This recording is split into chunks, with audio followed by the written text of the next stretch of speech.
বলো তো, তোমার অফিসের এক টিম লিডার তোমার এক্স বয়ফ্রেন্ড হয়, আর এক টিম লিডার যে অনেকদিন ধরেই তোমাকে পছন্দ করে, আরো দুজন কলিগ তোমাকে লাইক করে, তাহলে তোমার পরিস্থিতি অফিসের মধ্যে কেমন হবে?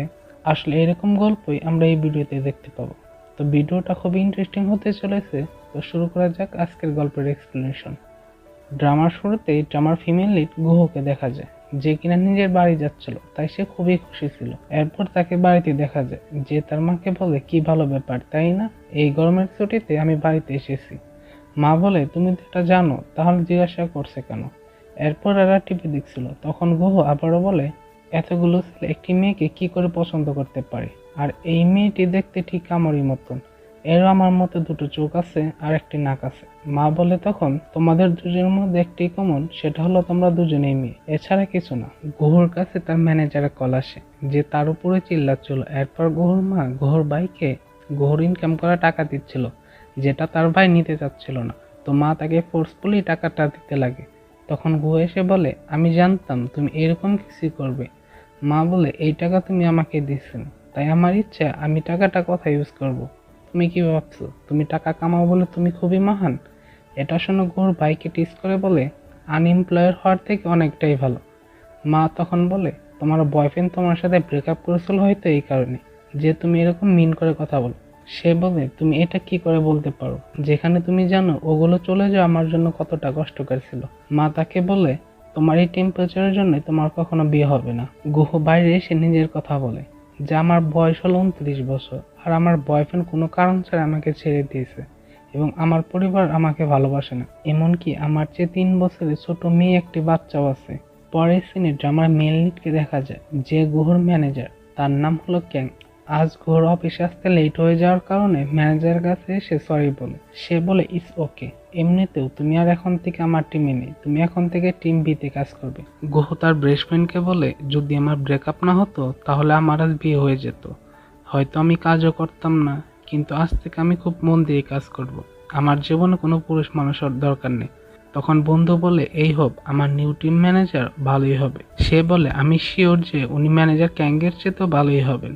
এবং তাদের ম্যানেজার ক্যাঙ্গের বিষয়ে বলতে থাকে, যে এ হলো আমাদের ম্যানেজার, সে আসলে একটা পাগল মানুষ, কথা বললে একসাথে 140 জনকে মেরে ফেলতে পারে, আর মানুষকে বিরক্ত করার জন্যই তার জন্ম হয়েছে, তাই আমি এনাকে 5 স্টারের মধ্যে হাফ স্টার রেটিং দিচ্ছি। বর্তমানে অফিসে নিউ ম্যানেজার এন্ট্রি হয়, যে টিম বি এর লিডার। ডিরেক্টর সবাইকে জিহনের সাথে ইন্ট্রোডিউস করে, আর জিহন অন্য কেউই নয়, বরং সে হলো গুহর এক্স বয়ফ্রেন্ড।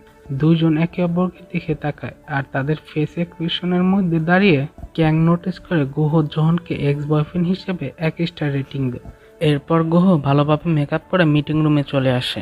ডিরেক্টর গুহকে বলে, আজকে তোমাকে খুব সুন্দর লাগছে। আরেকজন বলে, তুমি কি জিহনের জন্য তো রেডি হয়ে এসেছো?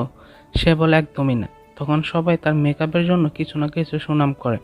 তখন ক্যাং এসে বলে, আমি এক অচেনা মহিলাকে আমার মিটিংয়ে দেখছি, মিটিংয়ের পরে এরা পার্টির জন্য রেডি হচ্ছিল। তখন জিহন এসে গুহকে বলে, তুমি ফ্রি হলে তোমার সাথে আলাদা করে কথা বলতে চাই। গুহ তার দিকে দাঁত মুচকে তাকায়, যা দেখে বেচারা তো ভয় পেয়ে যায়, আর বলে, নো প্রবলেম, আমরা পরে কোনো এক সময় কথা বলবো, বলে ওখান থেকে চলে যায়। আমাদের পাস্টের সিন দেখানো হয়, যেখানে জিহান গুহকে ছেড়ে দেয়। তখন গুহ তাকে মানানোর অনেক চেষ্টা করে। সে বলে, আমি তোমার জন্য নিজেকে চেঞ্জ করে দিব, বাট জিহন কিছু না বলে তার মুখের উপর দরজা লাগিয়ে দেয়। বর্তমানে গুহ ভদ্রলোকের মতো ক্যাঙ্গের কাছে আসে, বাট সে বলে, তুমি কে হও, আমি তো তোমাকে আগে কখনো দেখিনি। তো গুহ রাগ কন্ট্রোল করে খুব মিষ্টি মিষ্টি করে কথা বলে। সে বলে, আমি জানি তুমি আমার টিমে আসার জন্য এরকম নাটক করছো, বাট এটা হবে না, তুমি নিজের টিমে খুশি থাকো। এতে সে তাকে ঠিক আছে মিস্টার বলে চলে যায়, এবং বাইরে এসে অনেক স্পাইসি ফুড খায়। তারপর রাস্তা দিয়ে যখন যাচ্ছিল, তখন ক্যাং তাকে কল করে। সে বলে, ইয়েস ম্যানেজার বলেন। সে বলে, এখন তুমি আমাকে মিস্টার বলে ডাকবে না? সেভাবে এর স্মরণ শক্তি এত ভালো কেন? ক্যাং বলে, প্রথমে তুমি পপি স্টিক খাওয়া বন্ধ করো। সেভাবে ম্যানেজার তাকে দেখছে। ক্যাং বলে, এদিক ওদিক তাকানো বন্ধ করো। তো সে মুখ ভেঙাতে লাগে। সে বলে, মুখ ভেঙিও না। সে বলে, আপনি এগুলো কি করে জানলেন? সে বলে, আমি জানি তুমি রেগে গেলে স্পাইসি ফুড খাও। তারপর তাকে জোহনের ওয়েলকাম পার্টিতে আসতে বলে, বাট সে না করে দেয়। সে বলে, কেন তুমি কি ম্যানেজার জোহনকে আগে থেকে চেনো? সে বলে, আমার ওর ফেস একদমই পছন্দ হয় না, এরকম কুৎসিত। সে বলে, তুমি পার্টিতে এসে বলে দিও যে আমার ফেস অনেক সুন্দর। এটা শুনে তো গুহুর ফেস এক্সপ্রেশন তোমরা নিজেরাই দেখে নাও। এরপর সে পার্টিতে আসে, যেখানে সবাই খুব এনজয় করছিল। আর ক্যাং বাইরে গুহর জন্য ওয়েট করছিল।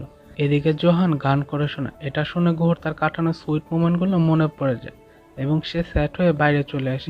তাকে নিজের দিকে ডাকে এবং তার চোখের জল মুছে দেয়।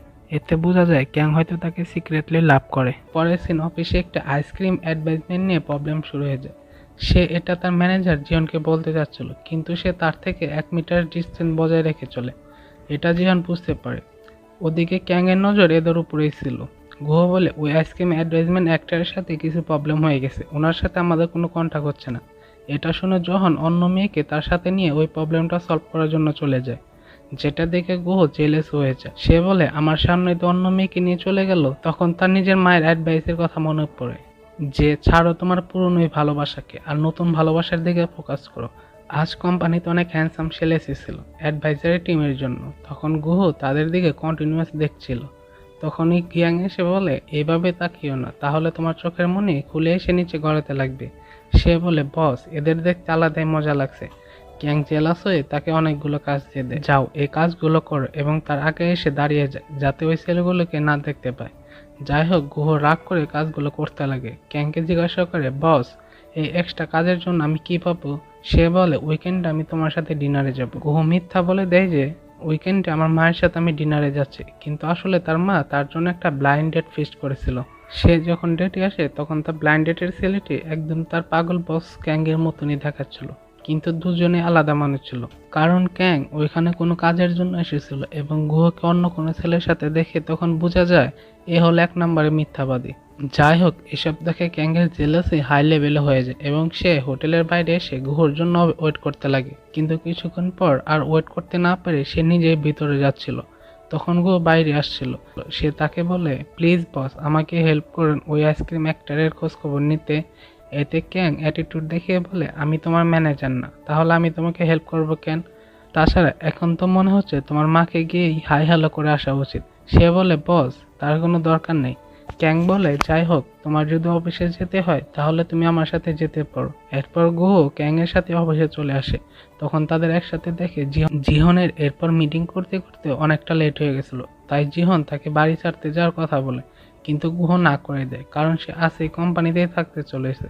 সে স্টোররুমেই এসে ঘুমিয়ে যায়। মাঝরাতে কেউ এসে তার গায়ে চাদর দিয়ে ধাক্কা দিয়ে দেয়। পরের দিন সকালে তখন তার ঘুম ভাঙে, সে দেখে তার গায়ে একটি জ্যাকেট দেওয়া আছে। আজ রাতে অফিস থেকে একটি টিম ডিনারের আয়োজন করা হয়েছে। গুহ ওখানে যেতে চায়নি, তাই সে বন্ধুদের সাথে একটি ক্লাবে চলে আসে। আর মজার ব্যাপারটি হলো, তাদের কোম্পানির টিম ডিনার এই ক্লাবেই ছিল। এখানে ক্যাং এবং জিহন গুহর আসার জন্য ওয়েট করছিল। ক্যাং এর তো এখানে থাকার কোনো ইচ্ছাই ছিল না। ঠিক তখনই তার চোখ পড়ে ভিড়ের মধ্যে নাচতে থাকা গুহর উপরে। এখানে গুহর সাথে দেখা হয়ে যায় তারই জুনিয়র ওয়াজিং মিনের সাথে। গুহর সিক্রেটলি লাভ করে। গুহ অবাক হয়ে যায়, সে এখানে কি করছে। সে তাকে ইগনোর করে চলে যাচ্ছিল, বাট ওয়াজিং মিন তার অনেক ক্লোজে চলে আসে। এগুলো দূরে দাঁড়িয়ে ক্যাং এবং জুহন দুজনেই দেখছিল এবং তারা তো জ্বলে পুড়ে ছাই হয়ে যাচ্ছিল। এখানে গুহ ছেলেটিকে টেনে একটা মারে, এতে ছেলেটি সোজা নিচে এসে পড়ে। পরের দিন অফিসে ক্যাং ওয়াজিং মিনকে দিয়ে অনেক কাজ করায়। তারপর জিহনও তার উপরে নিজের রাগ ঝাড়তে থাকে। বেচারা ভাবে, কি জানি এই 2 বছর আমার উপর এত রাগ কেন। এমনকি গুহ তো তার এই চিপক জুনিয়রের থেকে পিছন ছাড়ানোর জন্য টেস্ট করছিল এবং তাকে টেবিলের নিচে বসে আজেবাজে আচরণ করতে ক্যাং দেখে নেয়। সে তাকে বাইরে আসতে বলে। গুহ তো ভাবে, আজ তো আমি কিছু ভুল করিনি, কি জানি আজকে কোন বিষয় আমার উপর বকাবকি করবে। ক্যাং বলে, কাল রাতে তুমি ডিনারে আসোনি কেন? সে বলে, কাল আমার খুবই ঘুম পাচ্ছিল, তাই আমি বাড়িতে গিয়ে ঘুমিয়ে গেছিলাম। ক্যাং প্রথমে এদিক ওদিকের কথা শোনায়, তারপর বলে, আমার কাছে আইসক্রিম অ্যাক্ট্রেসের নাম্বার আছে, তোমার দরকার আছে না?